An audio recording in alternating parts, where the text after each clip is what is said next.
الحمدللہ وکفا والصلاۃ والسلام علی سید الانبیاء محمد المصطفیٰ وعلی آلہ الطیبین واصحابہ الطاہرین الہدیٰ، اما بعد فاعوذ باللہ من الشیطان الرجیم، بسم اللہ الرحمن الرحیم۔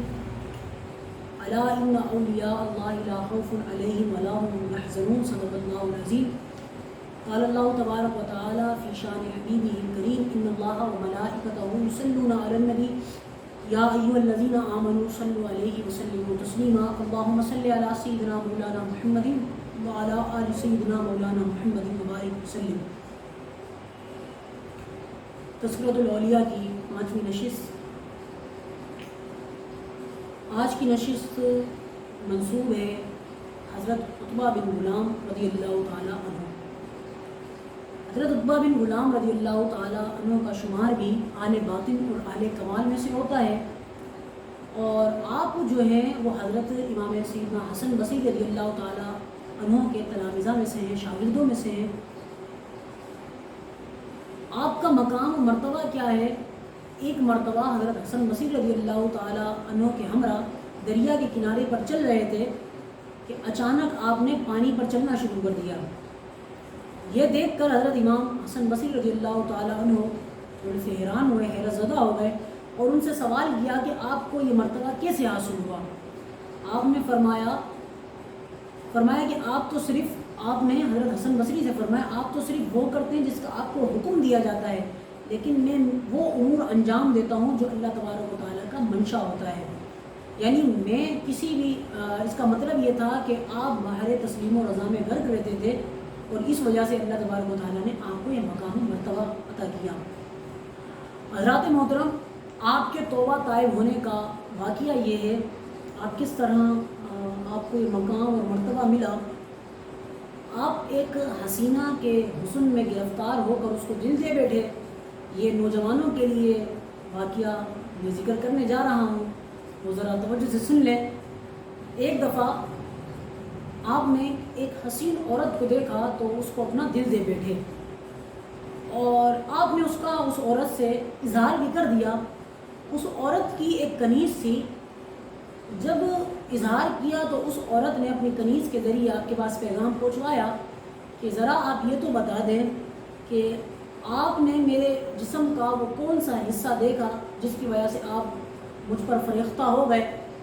آپ رضی اللہ تعالیٰ عنہ نے فرمایا کہ میں نے تمہاری آنکھیں دیکھی ہیں، اور تمہاری آنکھوں کی وجہ سے میں تمہارے حسن میں اور تمہیں دل دے بیٹھا اور تم پر فریختہ ہو گیا۔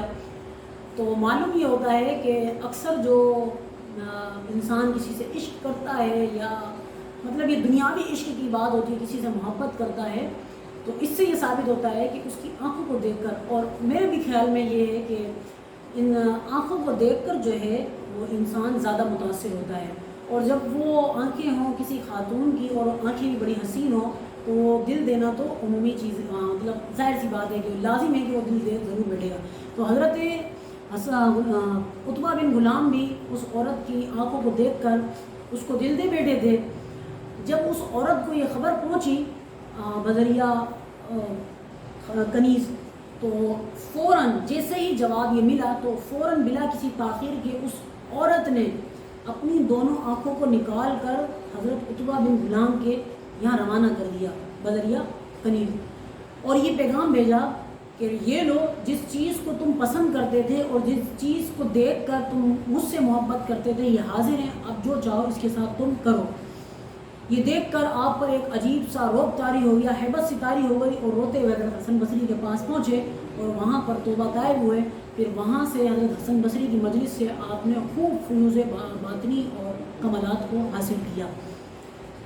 آپ کا مقام و مرتبہ خوف خدا اور اللہ تبارک و تعالیٰ کا ڈر دیکھیں کس طرح ہے آپ کے اندر۔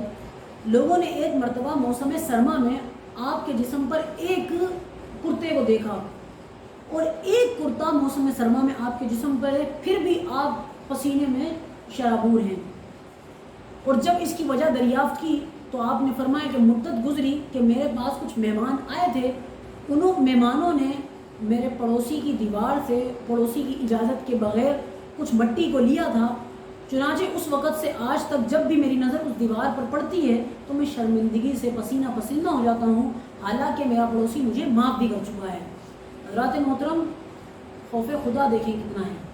پڑوسی نے معاف بھی کر دیا اور چوری بھی اور خیانت بھی آپ نے نہیں کی, آپ کے رشتہ داروں نے کی, آپ کے مہمانوں نے کی, لیکن عالم یہ ہے کہ سخت سردی میں آپ کے جسم پر ایک کرتا ہے اور اس ایک کرتے کے باوجود اور سردی ہونے کے باوجود آپ پسینے سے شرابور ہیں.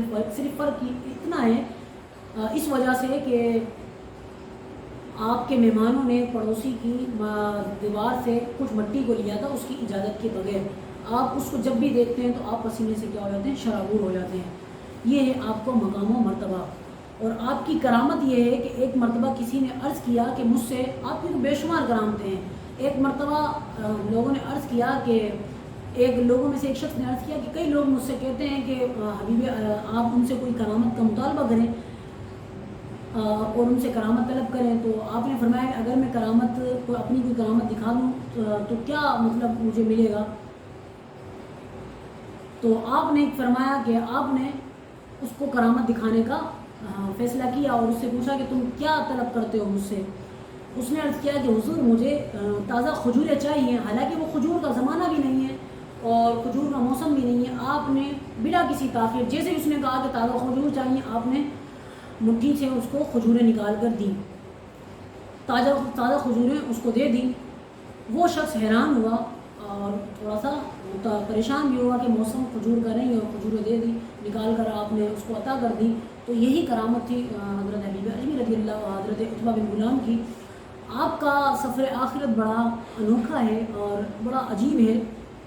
اور حضرات محترم آپ اس میں عبرت بھی ہے. ایک دن حضرت سماغ اور حضرت ذوالنون مصری حضرت رابعہ بصری کے یہاں تشریف فرما دے. حضرت عتبہ لباس زیب تن کیے اکڑتے ہوئے پہنچے تو حضرت سماغ نے پوچھا یہ آج کیسی چال تم چل رہے ہو؟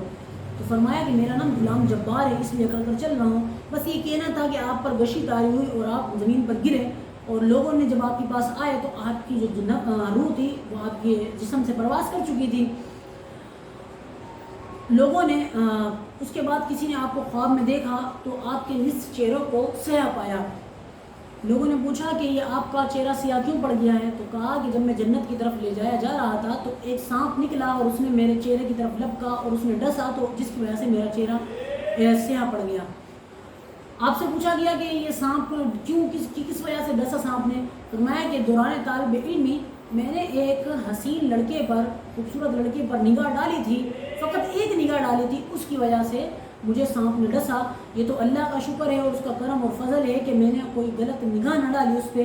اگر میں غلط نگاہ ڈالتا تو مجھے اس سے بھی بڑا عذاب اللہ تبارک و تعالیٰ دیتا اور میں بڑے عذاب میں مبتلا ہو جاتا.